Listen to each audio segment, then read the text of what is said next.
If you're starting to feel like you're stuck in one place, or you just like to grow your influence and reach more people online, then you're in the right place, because today I'm going to teach you how to repurpose your content and create an omnipresence so that your raving fans can find you all over the place and you start to get inbound leads, meaning people coming to you because they see and find your content all over the internet.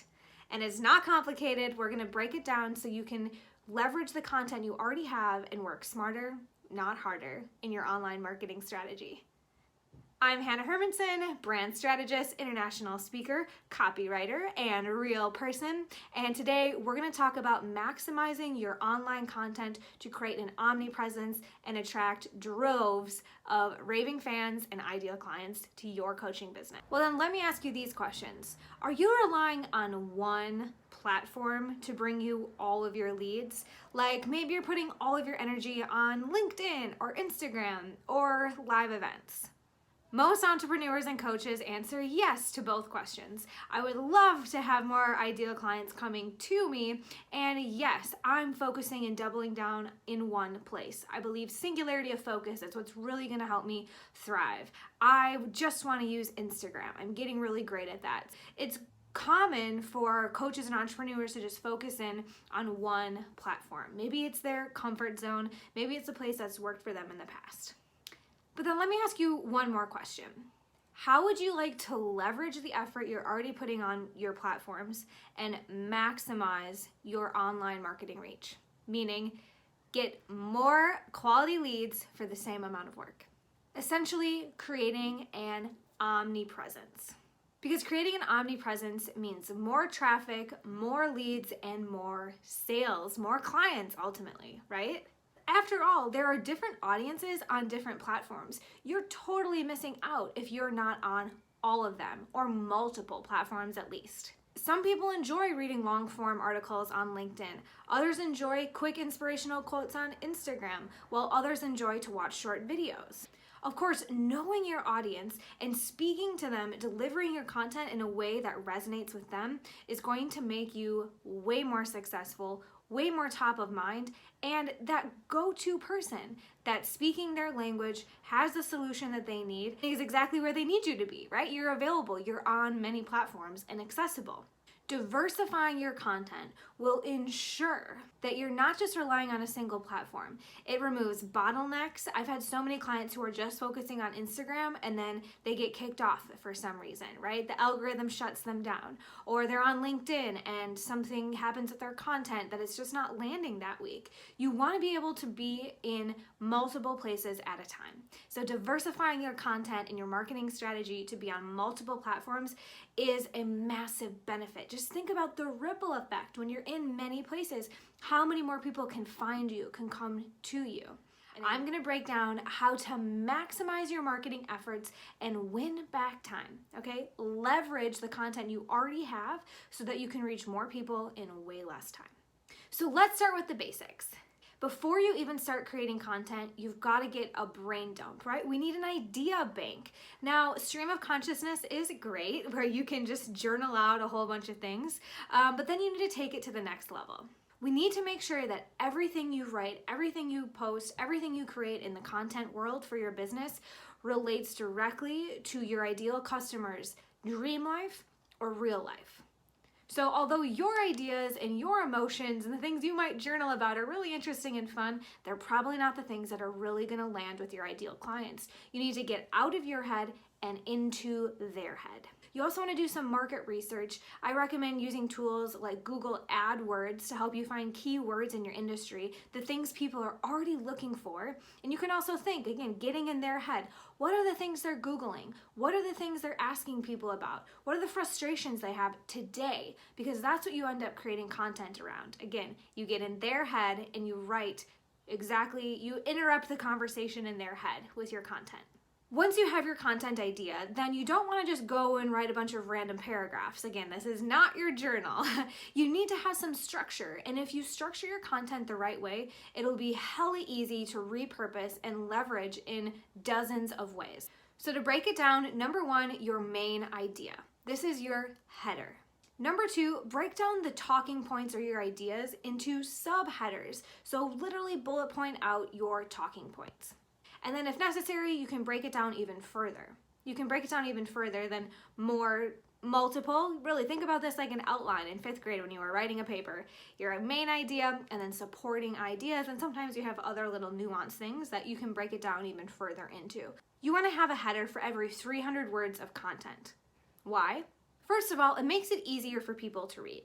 Especially if you're reading from a smartphone or a tablet, right? You don't want to be reading a book or these long-winded things. So really helping break things down for people helps the reader stick with you. Now, when you're writing these talking points, keep the language simple. The acronym and the strategy I tell all of my clients is to use the KISS method. K-I-S-S, keep it simple, sister.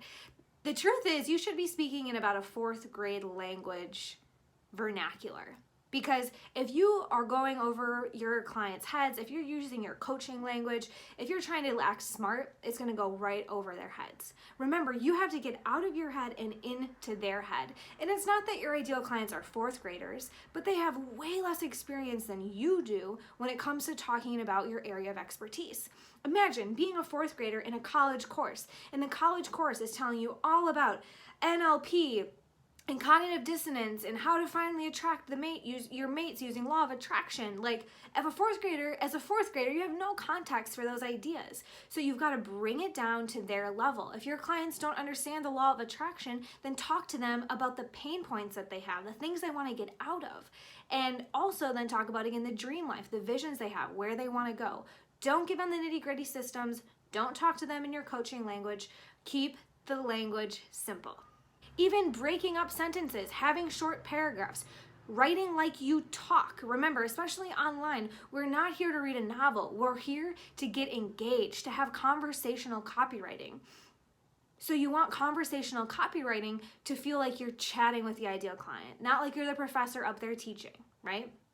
Okay, so breaking down your content with header, subheaders, and then supporting ideas is going to be really helpful for the next step, which is repurposing this content. All right, this is where we get to leverage all of this effort you put into your outline and your one platform, right? So your outline, if you are on just Instagram, that's where you're going to post your idea, this piece of content. But now let's take it other places. So now just because you post it in one place doesn't mean it's done and over. Because keep in mind, there are people looking for these same answers in lots of different places. So an Instagram post can easily become a dozen other pieces of content. Here are a couple of ideas. You could turn that idea into a short video or training clip. Read your outline, post it on YouTube, post it on IGTV. You could develop it into an e-course. You could, again, break down each idea and expand it a little bit, put it into an ebook or an e-course where people can continue to digest these ideas that you have. You can make it into an infographic. Because you have these header and subheaders, you can easily plug the main ideas into a graphic, like an infographic. You could post that on your blog, on Pinterest, on LinkedIn.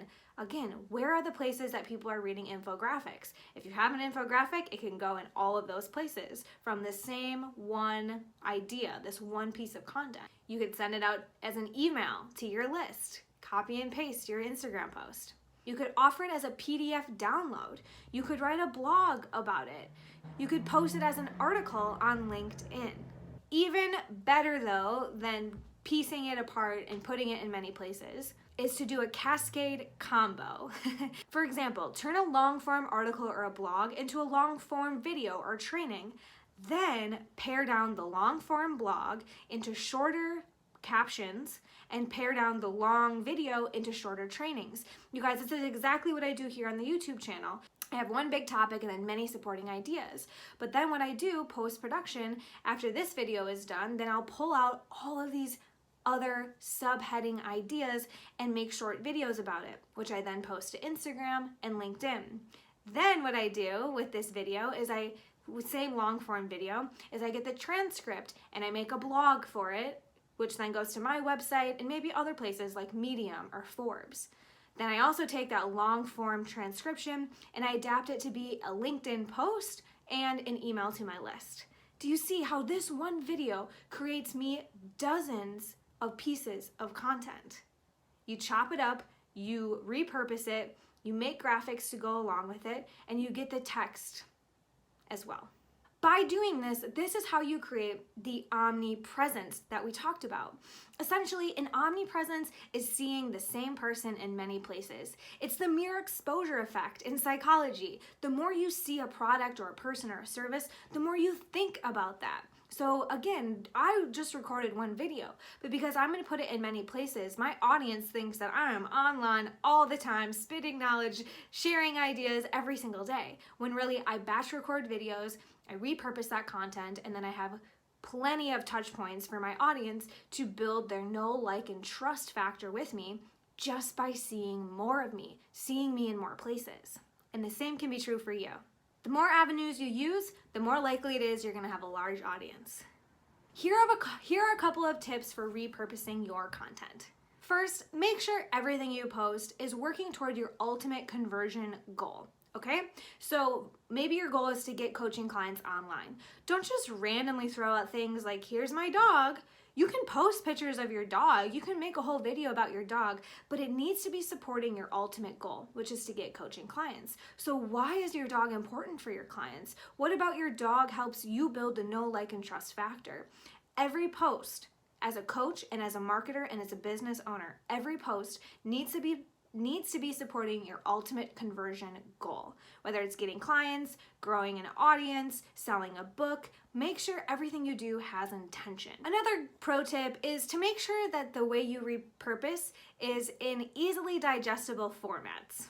This is why I mentioned infographics, ebooks, short videos, short posts, because people don't want to buy a 60-page book. They don't want to sign up for a 5-day challenge. Make sure things are digestible and literally at their fingertips. They don't want to be overwhelmed with long, scholarly articles, especially in their email inbox. So keep things conversational, like I said, engaging, and to the point. If you ever read something and you have a line that isn't necessary, delete it. Use the KISS method. Another pro tip is to tie a series together. So have multiple pieces of content that tell a story or follow a storyline. For example, adding a PDF document link to a video that you have to continue the conversation makes a lot of sense. Or following up with an email if they want to hear more, so they can continue getting all these pieces of content that you're going to be spitting out, that you're going to be repurposing, and continue that storyline with your clients. And the final pro tip is don't forget your keywords. So I mentioned Google AdWords where you can find keywords, but again, if you just type into Google, you'll see what are the types of questions people are asking. Or think to yourself, when I put myself in my ideal client's shoes, what are the keywords that I use, that I look for, that I search? And integrate that into all of your content over and over. It's not redundant. Remember, it's 4th grade language. Ultimately, creating an omnipresence is all about working smarter, not harder. So I hope you take some of these tips and you start to imagine how you can repurpose the next piece of content you have. And if you'd like ideas, stick around, because on this channel, I continue to bring you marketing, branding, sales, success, coaching, and consulting. And we'll continue to scale your influence and your income by working smarter and not harder, because you deserve to be living your dream life. Because creating an omnipresence, make sure everything you post serves a purpose for what you're trying to convey, what action you want your people to take.